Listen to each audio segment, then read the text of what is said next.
شريك له وأشهد أن محمدا عبده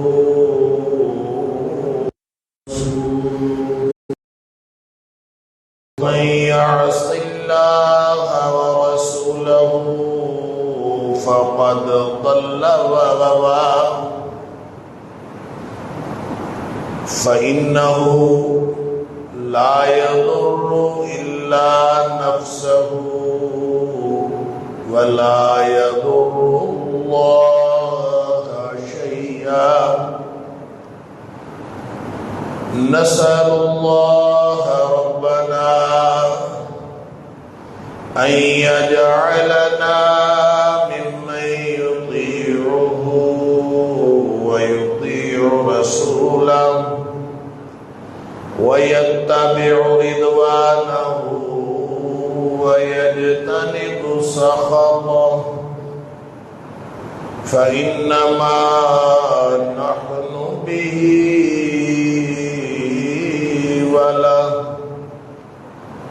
أما بعد فإن خير الحديث كتاب الله وخير الهدي هدي محمد صلى الله عليه وآله وسلم وشر الأمور محدثاتها وكل محدثة بدعة وكل بدعة ضلالة وكل ضلالة في النار فأعوذ بالله السميع العليم من الشيطان الرجيم من همزه ونفخه ونفثه بسم الله الرحمن الرحيم تلك أمة قد خلت لها ما كسبت ولكم ما كسبتم ولا تسألون عما كانوا يعملون.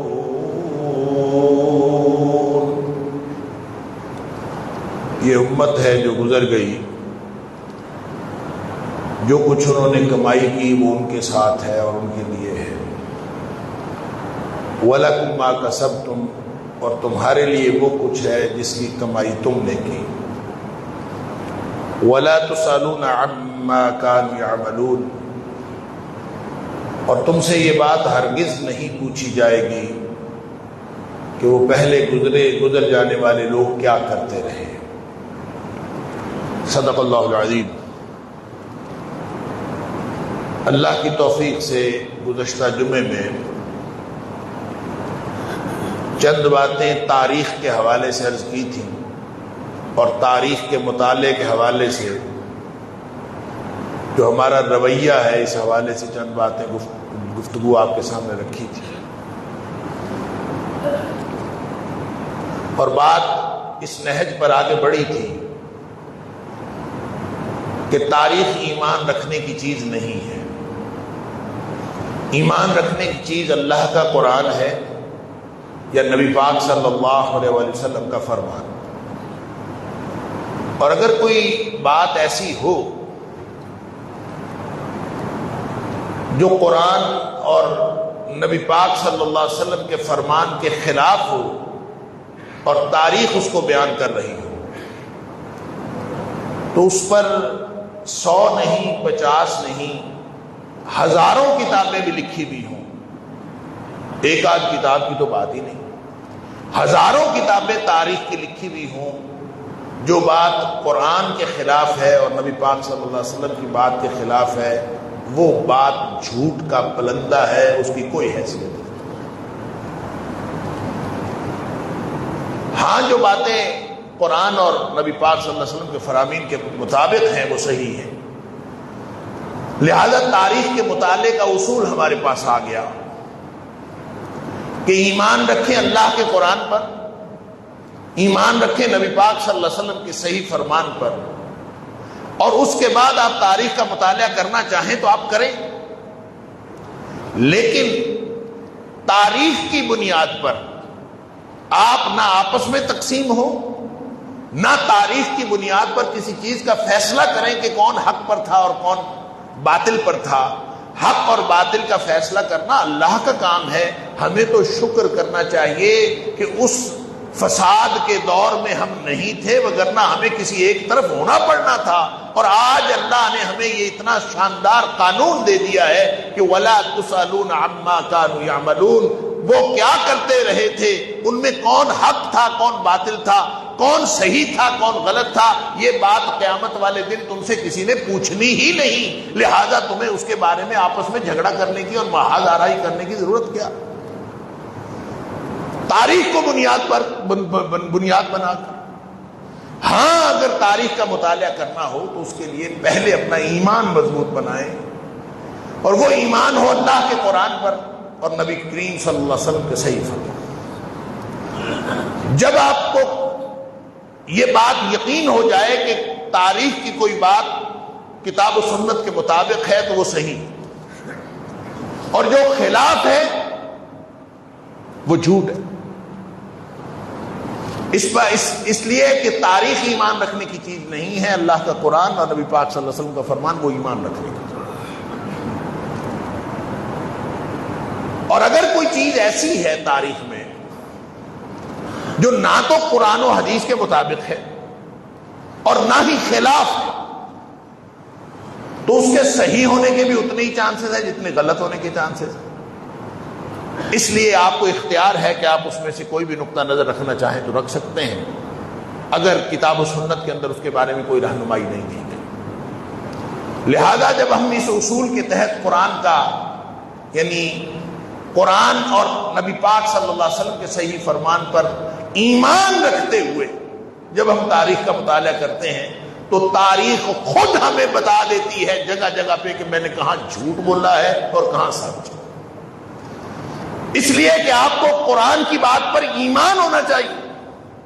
مثلا قرآن نے کہہ دیا، میں نے گزشتہ جمعے کے اختتام پر بھی عرض کیا تھا، جب قرآن نے یہ کہہ دیا کہ ایمان کے معیارات اگر دیکھنے ہوں تو ایمان کا معیار صحابہ کرام ہے رضی اللہ عنہم اجمعین، وہ ایمان کا معیار ہے۔ فَإِنْ آمَنُوا بِمِثْلِ مَا آمَنْتُمْ بِهِ فَقَدِ اهْتَدَوْا، قرآن کہتا ہے قیامت تک کے لیے کسی نے اگر ایمان لانا ہو، ہدایت کے راستے پر چلنا ہو، ان کو صحابہ کرام کے راستے پر چلنا پڑے گا۔ جب قرآن کہہ دے اولئک ھم المتقون، قرآن کہہ دے اولئک ھم الراشدون، قرآن کہہ دے اولئک ھم الصادقون، یہ سچے ہیں، یہ ہدایت یافتہ ہیں، سبحان اللہ، اور یہ ٹھیک راستے پر جانے والے ہیں، یہ وہی ہیں جنہوں نے راہ پا لی۔ قرآن کہے لقد رضی اللہ عن الذین، لقد رضی اللہ عن المؤمنین، اللہ انہیں اہل ایمان سے راضی ہو گیا، الذین یبایعونک تحت الشجرہ، جنہوں نے درخت کے نیچے تیرے ہاتھ پر بیعت کی تھی، اللہ ان سب سے راضی ہو گیا، اور وہ 1400 تھے۔ جب قرآن یہ کہے کہ والسابقون الاولون من المہاجرین والانصار، جو پہلے ایمان لانے والے ہیں، چاہے وہ مہاجر ہوں چاہے وہ انصار ہوں، والذین اتبعوہم بإحسان، اور پھر ان کے پیچھے نیکی کے راستے پر ان کے پیچھے چلنے والے، صرف صحابہ نہیں، ان کے پیچھے چلنے والے بھی، ان کے پیچھے چلنے والے تابعین بھی ہیں، ان کے پیچھے چلنے والے تبع تابعین بھی ہیں، حتیٰ کہ قیامت تک جو صحابہ کے راستے پر چلے گا، قرآن نے سرٹیفکیٹ دے دیا رضی اللہ عنہم ورضوا عنہ، ان سے اللہ راضی ہو گیا، وہ اللہ سے راضی وَأَعَدَّ لَهُمْ جَنَّاتٍ تَجْرِي تَحْتَهَا الْأَنْهَارُ، اور اللہ نے ان کے لیے نہریں جاری، ایسی جنتیں جاری کر، ایسی جنتیں تیار کر رکھی ہیں جن کے نیچے نہریں جاری ہیں، وَذَلِكَ الْفَوْزُ الْعَظِيمُ، اور یہ بہت بڑی کامیابی ہے، اور یہ ان کے لیے بھی ہے جو قیامت تک صحابہ کرام کے رستے کو ہدایت کا رستہ سمجھے۔ اس کی تفسیر اس حدیث میں آتی ہے نا، جب نبی پاک صلی اللہ علیہ وسلم نے فرمایا کہ میری امت کے اندر 73 فرقے ہوں گے، کلہم فی النار، سارے جہنمی الا واحدہ، بس ایک فرقہ، ایک گروہ وہ جنت میں جائے، باقی سارے جہنمی۔ کتنی خوفناک بات۔ صحابہ کرام نے عرض کیا اللہ کے رسول صلی اللہ علیہ وسلم کی نشانی بتا دیجیے، وہ کون لوگ ہیں؟ آپ نے فرمایا ما انا علیہ واصحابی، جو قیامت تک میرے اور میرے صحابہ کے طریقے پر ہوں گے وہ جنت پر جانے والے ہیں، میرے اور میرے صحابہ کے راستے پر جانے والے ہیں۔ اور قرآن نے کہہ دیا والذین اتبعوہم بإحسان، قرآن نے کہہ دیا فإن آمنوا بمثل ما آمنتم به فقد اهتدوا، یہ اسی کی تفسیر۔ حدیث کی استنادی حیثیت میں اگرچہ فرق بھی ہو تو قرآن یہ مفہوم بیان کر رہا ہے، حدیث کا یہ مفہوم قرآن سے ثابت ہے کہ جو صحابہ کے راستے پر چلے گا وہی کامیاب ہوگا۔ لہذا تاریخ آپ کو بتائے کہ صحابہ کرام نعوذ باللہ من ذالک بے ایمان تھے،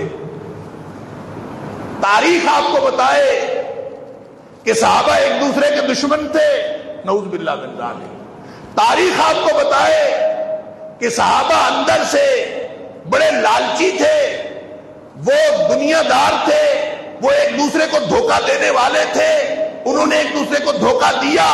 تاریخ اس طرح کی جتنی بھی سٹیٹمنٹس تھے، جتنے بھی بیانات تھے، وہ ایک کتاب نہیں، میں نے عرض کیا ہزاروں کتابیں بھی ہوں تو ان کو پاؤں کی ٹھوکر پر رکھنا ہے، ان کی کوئی حیثیت نہیں، اس لیے کہ اللہ کے قرآن نے بتا دیا۔ تاریخ کے مطالعے کی ہمارے پاس اس کے علاوہ اور کوئی طریقہ نہیں ہے تاریخ کے مطالعے۔ جب آپ اس اعتبار سے اس تاریخی سانحے کی بات کرتے ہیں جس کو واقعہ کربلا کہا جاتا ہے، جب آپ اس کو دیکھتے ہیں وہاں حضرت حسین رضی اللہ تعالیٰ عنہ نواسہ رسول شہید ہوئے ہیں، اور وہ نواسہ رسول جن سے نبی اکرم صلی اللہ علیہ وسلم کو مشابہت بھی تھی اور محبت بھی تھی، اتنی محبت سبحان اللہ کہ خطبہ جمعہ دے رہے ہیں اور حسنین کریمین ادھر سے آئے ہیں، سرخ رنگ کی قمیصیں پہنی ہوئی ہیں، قمیصیں ذرا لمبی ہیں، پاؤں اٹک رہے ہیں، بچے گرتے ہوئے آ رہے ہیں۔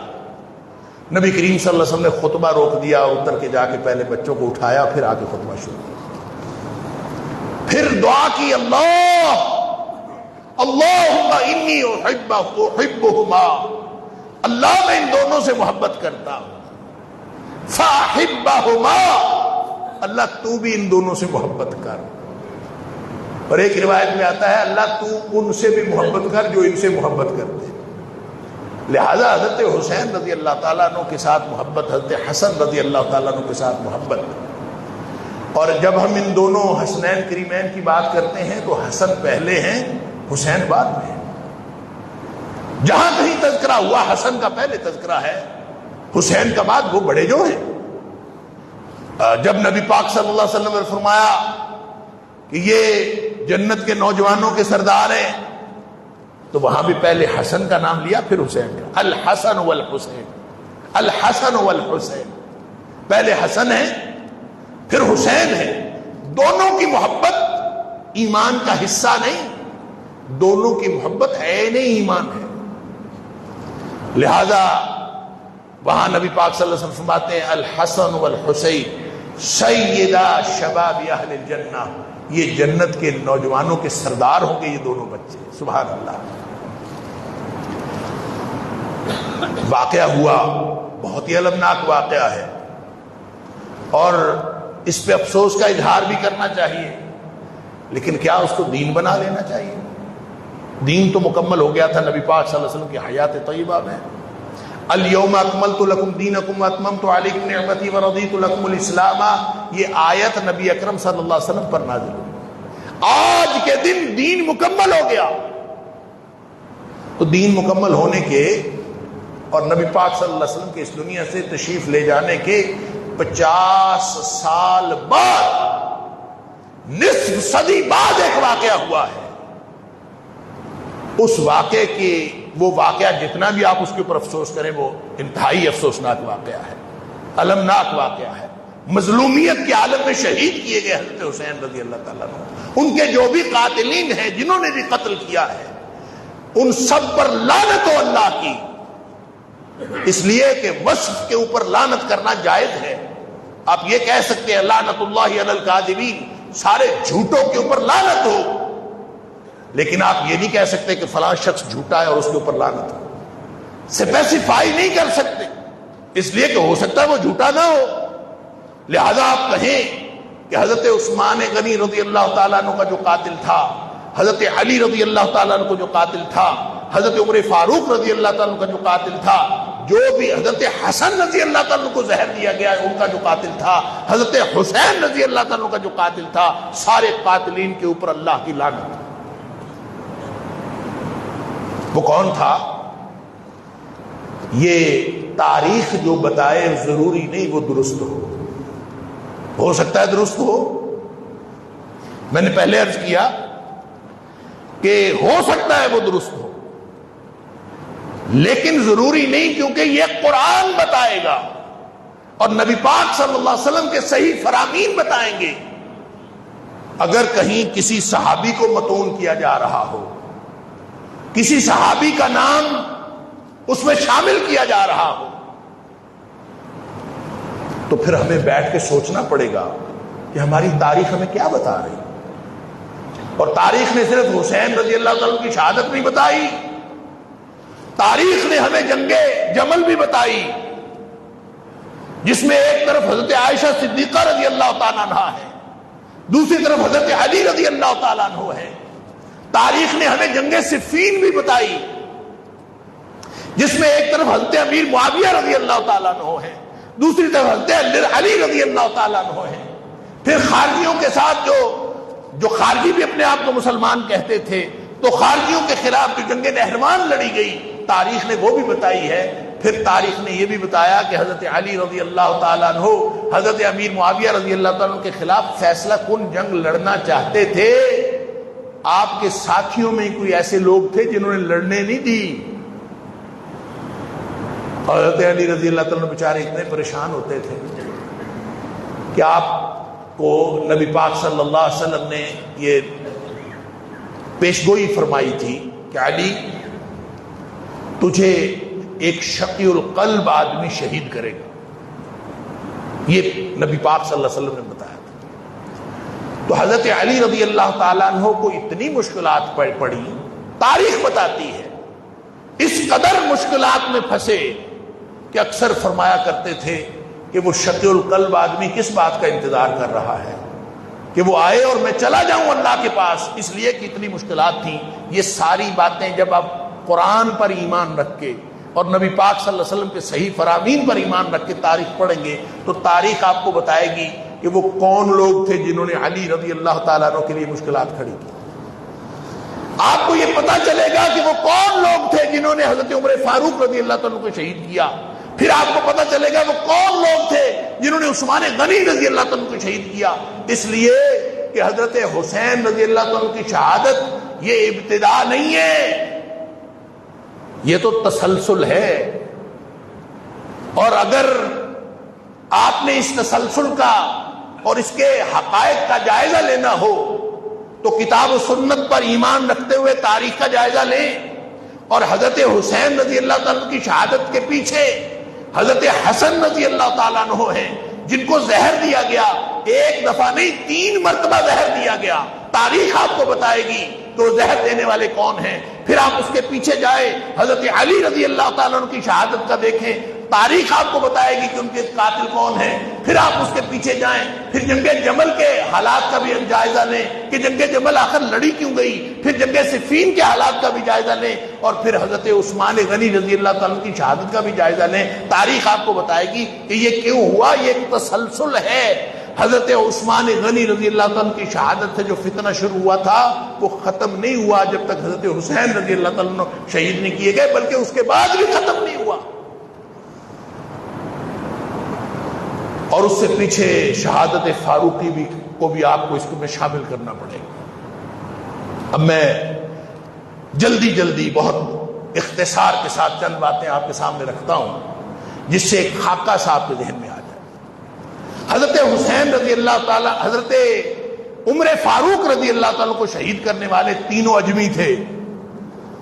اجمی سے مراد ایسے لوگ جو بعد میں آ کے مسلمانوں میں شامل ہوئے یا پھر غیر مسلم رہ کے بطور ذمہ وہاں رہ رہے تھے۔ یہ تینوں اجمی غلام تھے، مسلمان نہیں تھے۔ ابو لولو فیروز مجوسی جس نے خنجر مارا آ کے، اور یہ کوئی وقتی اشتعال نہیں تھا کہ اس نے آ کے کہا کہ یہ میرا مالک جو ہے مجھ سے مزدوری زیادہ لیتا ہے، اور حضرت عمر فاروق رضی اللہ تعالیٰ کہ یہ تو کوئی زیادہ نہیں ہے، 2 درہم روزانہ، اتنے ہنر تمہیں آتے ہیں تو 2 درہم روزانہ یہ کوئی زیادہ بڑا تو نہیں۔ تو اس کو بڑا غصہ آیا اور اس نے آ کے شہید کر دی۔ یہ کوئی وقتی اشتعال نہیں تھا۔ یہ آپ تاریخ پڑھیں تو تاریخ پھر آپ کو، ایمان آپ کا اللہ کے قرآن پر ہونا چاہیے، نبی پاک صلی اللہ علیہ وسلم کے فرمان۔ پھر آپ تاریخ پڑھیں تو تاریخ آپ کو بتاتی ہے کہ عمر فاروق رضی اللہ تعالیٰ اس سال حج کر کے آئے تھے، اور حج پہ جاتے ہوئے اور آتے ہوئے بھی کئی اشارات ملے کہ آپ کو اس سال شہید کر دیا جائے۔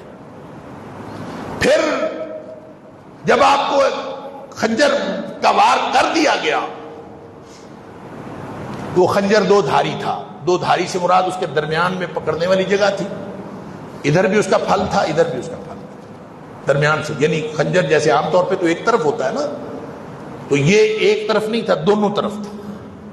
اب یہ ایک خاص قسم کا خنجر ہوتا ہے کہ آپ نے یوں پکڑا ہوا ہو، ادھر بھی اس کا پھل ہو، ادھر بھی اس کا پھل ہو۔ تو یہ خاص قسم کا خنجر جب دیکھا تو 2 صحابہ کرام نے گواہی دی کہ ہم نے یہ خنجر، 3 لوگ آپس میں گفتگو کر رہے تھے، ان کے درمیان میں یہ خنجر دیکھا۔ ایک نے تو کہا کہ میرے پاس سے گزرنے پر یہ ٹھٹکے اور خنجر گر گیا، تو میں نے دیکھا کہ وہ 2 دھاری عجیب سا خنجر تھا۔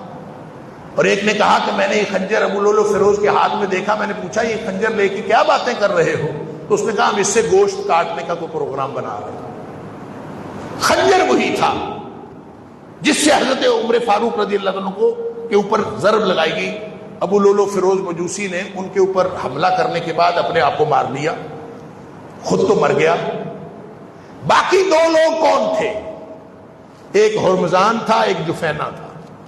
یہ بھی دونوں اجمی غلام تھے۔ یا بھی تینوں نے مل کے کوئی سازش کی تھی۔ ان کے پیچھے کون تھا؟ کس نے ان کو بھیجا تھا؟ کس نے کہا تھا جا کے عمر فاروق رضی اللہ عنہ کو شہید کرے؟ یہ ایک بڑی لمبی سازش پکڑی جا سکتی تھی اگر باقی 2 زندہ رہنے والے غلاموں سے تفتیش کی جاتی۔ لیکن عبید اللہ بن عمر رضی اللہ تعالیٰ عنہ، حضرت عمر فاروق کے چھوٹے بیٹے، جو ہی انہوں نے سنا کہ اچھا یہ خنجر ان تینوں کے پاس تھا اور تینوں کی کوئی پلاننگ ہے اس میں، بس ان کو غصہ آیا اور جا کے انہوں نے ہرمزان اور جفینہ دونوں کو قتل کر دیا۔ ابو لولو فیروز پہلے خود اس نے مار لیا تھا اپنے آپ، اور جو رہ گئے تھے دونوں ہرمزان اور جفینہ، ان کو جا کے عبید اللہ بن عمر نے قتل کر دیا۔ چاہ قصہ ختم ہو گیا، سارے ثبوت ہی ختم ہو گئے۔ اس پر حضرت عمر فاروق رضی اللہ تعالیٰ عنہ چونکہ اس وقت تک ابھی زندہ تھے، اور عبید اللہ بن عمر گرفتار ہو گئے، اور انہوں نے کہا کہ جو میرے بعد خلیفہ آئے گا وہ اس کا فیصلہ کرے۔ اب اس کے بعد خلیفہ آئے عثمان غنی رضی اللہ تعالیٰ۔ عثمان غنی رضی اللہ تعالیٰ عنہ نے فیصلہ یہ کیا کہ عبید اللہ بن عمر نے رمضان اور جفینہ کو قتل کیا ہے، اس کی دیت میں اپنی جیب سے دیتا ہوں۔ اپنی جیب سے دیت دے دی ان کے ورثاء کو، اور عبید اللہ بن عمر کو دیت کے نتیجے میں معاف کر دیا، اور ورثاء نے معاف کر دیا، قصہ ختم۔ کسی نے تحقیق نہیں کی کہ عمر فاروق رضی اللہ تعالیٰ عنہ کو شہید کرنے کے پیچھے جو سازش تھی وہ کہاں سے شروع ہوئی، کس نے ان تینوں کو بھیجا تھا، کس نے ان تینوں کی ڈیوٹی لگائی تھی کہ انہوں نے حضرت عمر فاروق رضی اللہ عنہ کو شہید کرنے کے لیے اگر یہ تحقیق کی جاتی تو شاید اسی وقت کوئی اجمی سازش، کوئی بیرونی سازش پکڑی جاتی۔ دشمنان اسلام بڑے چوکنے ہیں، اسلام کو پھلتا پھولتا دیکھ نہیں سکتے۔ نبی پاک صلی اللہ علیہ وسلم اس دنیا سے تشریف لے گئے، ابو بکر صدیق رضی اللہ عنہ کا دور بڑا پراشوب دور تھا، مسائل تھے، لیکن جب عمر فاروق رضی اللہ تعالیٰ عنہ آئے مسائل ختم ہو گئے. آہستہ آہستہ مسلمانوں کو خوشحالی، فتوحات، اور جو اسلامی سلطنت تھی اس کا جو علاقہ تھا وہ 22 لاکھ مربع میل تک پھیل گیا. دشمنان اسلام کا یہ خیال تھا، اور یہ تاریخ آپ کو بتا دے گی اگر آپ کا ایمان کتاب و سنت پر ہو. دشمنان اسلام کا خیال تھا کہ شاید مسلمانوں کی ساری خوشحالی عمر کی ذات کی وجہ سے ہے، شاید ساری فتوحات عمر کی ذات کی وجہ سے ہے، اس لیے کہ اللہ نے ان کو بے شمار صلاحیتیں دی تھیں، اور اتنی صلاحیتیں، انتظام سلطنت الگ، ایک بطور سپہ سالار الگ، ہر طرح کی صلاحیتیں. کیونکہ نبی جو ہے، نبی جو ہوتا ہے نا وہ ہمہ جہت شخصیت ہوتا ہے. نبی ہمہ جہت شخصیت ہوتا ہے. عمر نبی نہیں تھے، عمر امتی تھے، لیکن نبی پاک صلی اللہ علیہ وسلم نے ان کو خراج تحسین پیش کیا یہ فرما کے کہ اگر میرے بعد کوئی نبی ہوتا تو عمر ہوتے. یہ خراج تحسین بتاتا ہے کہ صلاحیتوں کے اعتبار سے عمر کے اندر وہ صلاحیتیں موجود تھیں، لیکن اس کے بعد ولاکن لا نبی آبادی، میرے بعد چونکہ نبی ہونا کوئی نہیں، اس لیے عمر امتی ہیں، عمر امتی ہیں، عمر نبی نہیں ہے. لیکن ان کی صلاحیتیں اتنی تھی کہ دشمنان اسلام یہ سمجھتے تھے کہ ان کو راستے سے ہٹا دیں گے تو مسلمان سارے انتشار کا شکار ہو جائیں. لہذا سازش کی گئی، عمر فاروق رضی اللہ عنہ کو شہید کر دیا گیا. مسلمانوں نے اس کے بعد عثمان غنی رضی اللہ عنہ کو اپنا خلیفہ بنایا. فتوحات پہلے سے بھی زیادہ ہونے شروع ہو گئی. عمر فاروق رضی اللہ تعالیٰ عنہ کے راستے سے ہٹ جانے سے کوئی فرق نہیں پڑا. داخلی استحکام بھی مسلمانوں کا ویسے ہی، خارجی استحکام بھی مسلمانوں کا ویسے ہی. پھر جا کے دشمنان اسلام نے یہ بات سوچی اور سمجھی کہ مسلمانوں کو کبھی باہر بیٹھ کے نقصان نہیں پہنچایا جا سکتا. جب تک ان کے اندر گھس کے ان کے اندر انتشار پیدا نہ کیا جائے اس وقت تک باہر سے نقصان نہیں پہنچایا جا سکتا. یہی وجہ ہے کہ ہم کہتے ہیں کہ جتنی جنگیں مسلمانوں نے ہاری ہیں، جتنی مسلمانوں کا نقصان تاریخ میں آج تک ہوا ہے، کنڈی ہمیشہ اندر سے کھلی ہے، باہر سے نہیں کھلی. کسی نے کبھی باہر سے آ کے نقصان نہیں پہنچایا. لہذا ایک شخص اٹھا، عبداللہ بن سبا ابن سودا کے نام سے، وہ اٹھا. یہ کون تھا، اس کا پس منظر کیا تھا؟ بعض کہتے ہیں یہودی تھا یمن کا، اس نے اسلام کا لبادہ اڑا. بعض کہتے ہیں مجوسی تھا، جو کوئی بھی تھا مسلمان نہیں تھا. یہ کئی سال مدینہ میں رہا ہے، اور مدینہ میں رہ کے اس نے پورا آبزرو کیا، اور پیچھے کنیکشن کہاں تھا کیسر و کسرا کے ساتھ، دشمنان اسلام کے ساتھ، کہاں کہاں ان کے ڈانڈے ملتے تھے، واللہ عالم. لیکن اس نے بیٹھ کے جو سبائی تحریک شروع کی ہے، وہ تحریک شروع ہی اس وجہ سے کی ہے کہ اس نے یہ نتیجہ نکالا تھا کہ مسلمانوں کو کبھی باہر بیٹھ کے نقصان نہیں پہنچایا جا سکتا. اسلام کا لبادہ اوڑھنا پڑے گا، اندر بیٹھ کے نقصان پہنچایا جا سکتا. لہذا اس نے ایک سبائی تحریک شروع کی. اب وہ تحریک شروع کرنے کے لیے اس کو مدینہ کی فضا راس نہیں آ سکتی تھی، اس لیے کہ وہاں وہ تھوڑی سی بھی حرکت کرتا پکڑا جاتا فوراً. لہذا سب سے پہلے، اب یہ غور سے سنیے اور جا کے تاریخ سے کنفرم کیجیے، تاریخ کی کتابیں پڑھیے. سب سے پہلے ابن سبا نے حضرت عثمان غنی رضی اللہ تعالیٰ کے دور میں جو اپنی سرگرمیوں کا آغاز کیا ہے وہ کوفہ سے کیا. جا کے کوفہ کو اپنا مرکز بنایا، کوفہ میں رہا. جب وہاں کے والی کو پتہ چل گیا کہ یہاں پہ کچھ سازشیں ہو رہی ہیں، انہوں نے وہاں سے اس کو نکال دیا. پھر بصرہ چلا گیا، بصرہ میں جا کے اس نے اپنی سوسائٹی کو اور سبائی گروہ کو منظم کیا. پھر وہاں سے نکال دیا گیا. پھر شام چلا گیا، وہاں جا کے امیر معاویہ رضی اللہ تعالی نے وہاں سے بھی نکال دیا. وہاں سے گیا، پھر یہ مصر گیا ہے. لہذا یہ چاروں اس کے بڑے بڑے سینٹرز بن گئے تھے، مراکز بن گئے تھے سبائی گروہ.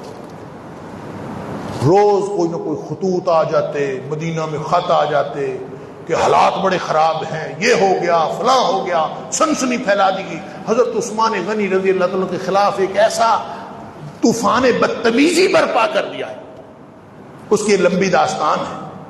میں صرف حسین رضی اللہ تعالیٰ کی شہادت کے ساتھ اس کو ریلیٹ کرنے کے لیے آپ سے عرض کرنا چاہتا ہوں کہ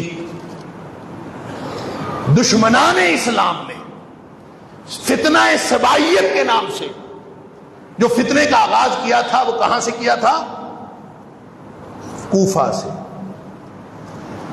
یہ وہی کوفہ ہے جہاں حضرت حسین رضی اللہ تعالیٰ کو، جہاں سے حضرت حسین رضی اللہ تعالیٰ کو خطوط جاتے تھے۔ اب سب سے پہلی جو عملی جو اقدام ہوا ہے، سب سے پہلا عملی اقدام 34 ہجری میں حضرت عثمان غنی رضی اللہ تعالیٰ کے خلاف، وہ بھی کوفہ سے ہوا۔ ایک شخص تھا یزید بن قیس، وہ وہاں سے ایک گروپ لے کے مدینہ پر چڑھائی کرنے کے لیے نکل گیا۔ راستے میں پکڑا گیا، صحابہ کچھ راستے میں تھے، انہوں نے پکڑ لیا، کدھر جا رہے؟ کہتے جی مدینے جا رہا۔ اب اس نے جھوٹ بولا، جا تو رہا تھا عثمان غنی رضی اللہ عنہ کی معزولی کے لیے، مشن تو ان کو یہ تھا، لیکن اس نے جھوٹ بولا۔ اس نے کہا نہیں جی ہم جو والی کوفہ ہے اس کو تبدیل کروانا چاہتے ہیں، کوفہ کے والی سعید بن الاس تھے یا جو بھی تھے، ان کو ہم تبدیل کروانا چاہتے ہیں، ہم اس کے لیے جا رہے ہیں۔ حضرت عثمان غنی رضی اللہ عنہ کو اطلاع پہنچی آپ نے والی کوفہ تبدیل کر دیا، حالانکہ وہ تبدیل نہیں کرنا چاہیے تھا، کیونکہ ان کا پروگرام، ان کا کوئی مطالبہ نہیں تھا۔ ان کا مطالبہ یہ بھی نہیں تھا کہ والی کوفہ تبدیل کر دیا جائے، اصل میں ان کا ایک ہی مشن تھا، اور وہ یہ تھا کہ امت مسلمہ کے اندر انتشار پیدا کیا جائے، ان کے اتحاد کو پارا پارا کیا جائے، ان کو آپس میں لڑوایا جائے۔ اور عثمان غنی رضی اللہ عنہ کے خلاف اس قدر، آپ تاریخ پڑھیے، تاریخ میں یہ بھی لکھا ہے کہ عثمان غنی رضی اللہ عنہ نے امال کو بلایا، مسئلہ کیا ہے بتاؤ، کیا مسئلہ ہے؟ مسئلہ کوئی نہیں۔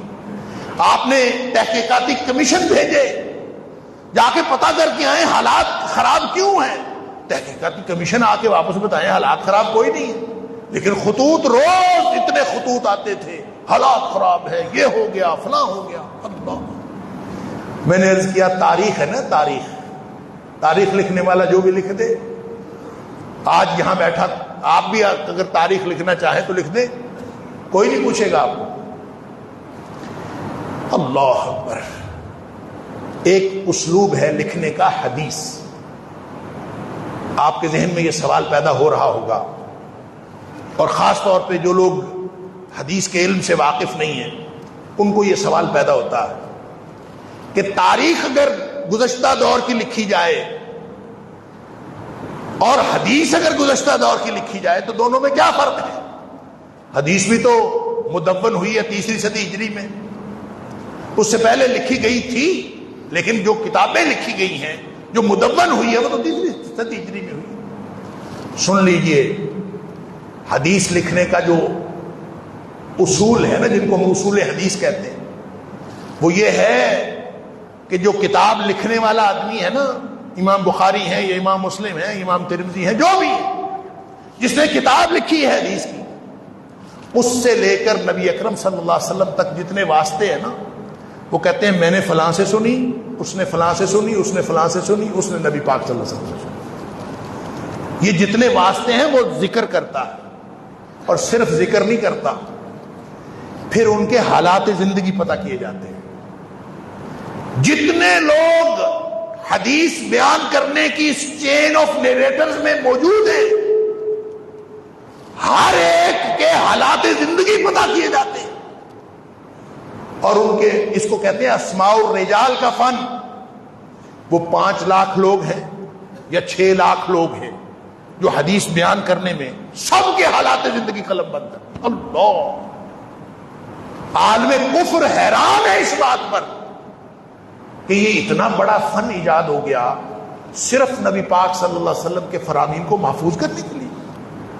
اور جب آپ کہتے ہیں نا، اور اگر کسی شخص کے حالات زندگی پتہ کیے، اس کی زندگی میں کسی معاملے میں کوئی جھوٹ ثابت ہو گیا، کس نے کبھی جھوٹ بولا تھا، محدثین اس کو کذاب لکھ دیتے ہیں، یہ جھوٹا ہے، چاہے اس نے حدیث کے بارے میں جھوٹ نہ بولا ہو، کسی اور بارے میں جھوٹ بولا ہو، ایک جھوٹ ثابت ہو جائے یہ اس سے حدیث نہیں لیتے کہ وہ جھوٹا ہے۔ اور امام بخاری اور امام مسلم کی جو الجامع الصحیح ہے، الجامع الصحیح امام بخاری کی اور الجامع الصحیح امام مسلم کی، یہ دونوں صحیحین ہیں، دونوں صحیح ترین کتابیں ہیں، دونوں کی روایت کو متفق علیہ روایت کہا جاتا ہے۔ تو آپ کو معلوم ہے دونوں صحیح ہیں، لیکن پہلا نمبر کس کا ہے؟ مرتبے کے اعتبار سے پہلے نمبر پہ کون سی کتاب ہے؟ امام بخاری کی الجامع الصحیح۔ کیوں؟ اس لیے وہی جو میں اصول حدیث کی بات کر رہا ہوں، وہ جو اصول ہیں سارے اصول امام بخاری کے اور امام مسلم کے ایک جیسے ہیں۔ اس طرح کے راوی ہوں، عادل ضابط ہوں، صحیح، ان کے پوری صحت کے ساتھ ہر چیز کا خیال رکھا ہے، لیکن ایک اصول ایسا ہے جو امام بخاری کا اصول امام مسلم کے اصول سے زیادہ بہتر ہے۔ وہ اصول پتہ کیا؟ جس کی وجہ سے اس کو پہلے نمبر پر قرار دیا جاتا ہے۔ وہ اصول پتہ کیا ہے؟ کہ کسی ایک نے کہا کہ میں نے فلاں سے حدیث سنی، اس نے آگے فلاں سے سنی، اب ان دونوں کے حالات زندگی پتہ کیے گئے، حالات زندگی پتہ کرنے سے پتہ چلا کہ ان دونوں کی تو آپس میں کوئی ملاقات ثابت نہیں ہے۔ یہ تو پتہ چلتا ہے کہ دونوں ایک ہی وقت میں لاہور میں یا فلاں بستی میں موجود تھے، ایک ہی سال میں، ایک ہی جگہ پر، ایک ہی بستی میں دونوں موجود تھے، لیکن حالات زندگی میں کوئی واقعہ ایک بھی ایسا نہیں ملتا کہ ان کی آپس میں ملاقات ہوئی ہو۔ تو امام مسلم کہتے ہیں کہ چونکہ دونوں مسلمان ہیں، عادل و ضابط راوی ہیں، ثقہ راوی ہیں، اور آپس میں اگر ان کی ملاقات نہیں بھی ثابت ہوئی تو جب ایک بستی میں ایک ہی وقت میں رہتے تھے تو پکی بات ہے نمازیں اکٹھے پڑھتے ہوں گے، مسجد میں جاتے ہوں گے۔ وہ کوئی ہماری طرح کے مسلمان تھوڑی تھے کہ مسجد میں جاتے ہی نہ ہوں۔ تو ان کی ملاقات تو یقینی ہو گئی کہ ایک بستی میں رہتے تھے تو ملاقات یقینی ہے، لہذا ہم اثر ہونا کسی ایک راوی کو جب وہ کہتا ہے کہ میں نے دوسرے سے حدیث لی ہے تو دونوں کا ہم اثر ہونا کافی ہے۔ امام بخاری کہتے ہیں کہ نہیں، جب تک ملاقات ثابت نہ ہو اس وقت تک حدیث نہیں لیتے۔ اندازہ کیا کہ کتنی احتیاط ہے۔ لیکن مورخین کے ہاں کیا ہے؟ مورخین کے ہاں یہ ہے کہ آپ یہاں بیٹھے واقعات لکھتے جائیں، پرانے 10 سال پرانے، 20 سال پرانے، 50 سال پرانے واقعات لکھتے جائیں، آپ کو کوئی نہیں پوچھے گا، آپ ایسے لکھتے جائیں جیسے آپ خود دیکھ رہے ہیں۔ اس کی مثال میں اکثر دیا کرتا ہوں۔ وہ مثال یہ ہے کہ واقعہ کربلا کے حوالے سے جتنی تفصیلات ہیں، کہاں بیٹھے، کہاں سے اٹھے، کہاں سے نکلے، کس طرح سے لشکر آیا، کس نے آ کے کیا کیا، یہ جو جتنی تفصیلات ہیں یہ ایک کتاب سے ملتی ہیں۔ ویسے تو 2 کتابیں ہیں، ایک صحیفہ کربلا ہے اور ایک مقتل حسین۔ بنیادی کتاب جو ہے وہ مقتل حسین۔ اسی مقتل حسین کی جتنی روایات ہیں، ویسے تو آج بھی آپ دیکھیں تو بہت سارے ذاکرین جو ہیں وہ مقتل حسین کا حوالہ بھی دیتے ہیں، اور ان کی بہت ساری روایات جو ہیں وہ علامہ طبری نے اور ابن اسیر نے اپنی جو ان کی تاریخ کی کتابیں ہیں، الکامل فی التاریخ اور تاریخ رسل والملوک، اس کے اندر انہوں نے ان پر اعتبار کیا ہے جو مقتل حسین کی روایت۔ اور مقتل حسین لکھی پتہ کس نے؟ ایک شخص ہے، اس کا نام ہے ابو مخنف، لوط بن یحییٰ اس کا نام تھا، ابو مخنف اس کی کنیت تھی۔ اللہ اکبر، وقت ہو گیا، میں بات اپنی مکمل کرتا ہوں، اللہ کی توفیق سے انشاءاللہ اس کو اگلے جمعے میں مکمل کریں گے۔ کہ ابو مخنف لوط بن یحییٰ، اس نے مقتل حسین لکھی، سارے واقعہ کربلا کی منظر کشی اس نے کی ہے، کسی اور نے نہیں کی۔ اور یہ خود پتہ ہے اس کا سن وفات 157 ہجری ہے، 157 ہجری۔ اور میں اکثر اوقات کہا کرتا ہوں کہ اگر اس کی عمر 100 سال بھی ہو تو واقعہ ہوا ہے 61 ہجری میں، تو 61 ہجری میں یہ 4 سال کا ہوگا، اور 4 سال کا کوئی بچہ وہاں پہ موجود نہیں تھا کہ جس نے دیکھا ہو اور اس نے چشمدید واقعات بیان کر دیے ہوں۔ اللہ اکبر۔ اور ویسے مورخین نے لکھا ہے کہ اس کی عمر 65 برس تھی، 65 سال۔ تو اس کا مطلب پتہ ہے کیا ہے کہ اس کا تاریخ پیدائش کیا بنتا ہے؟ سن پیدائش 92 ہجری۔ تو جو 61 ہجری کا واقعہ ہے وہ 92 ہجری والے نے لکھا ہے، اور لکھتا یوں ہے کہ گھوڑا یوں اٹھا اور گھوڑا یوں گرا، اور فلاں آدمی ادھر سے آیا، فلاں آدمی ادھر سے آیا، جیسے اس نے خود ساری منظر کشی خود دیکھی ہو۔ اللہ کے بندے، یہاں تو دیکھا بھی ہو نا تو اگلے دن لکھنا پڑ جائے تو مصیبت پڑ جاتی۔ نبی اکرم صلی اللہ علیہ وسلم فرماتے ہیں جب آپ معراج سے واپس آئے، کافر سارے اکٹھے ہو کے آ گئے۔ نبی پاک صلی اللہ علیہ وسلم فرماتے ہیں ان میں سے بہت سارے لوگوں نے مسجد اقصیٰ دیکھی بھی تھی، نبی پاک صلی اللہ علیہ وسلم نے اپنی عمومی زندگی میں مسجد اقصیٰ نہیں دیکھی تھی۔ آپ فرماتے ہیں کہ مجھ سے مسجد اقصیٰ کے بارے میں سوال کرنے لگے، بتاؤ اس کے دروازے کتنے ہیں، اس کی کھڑکیاں کتنی ہیں۔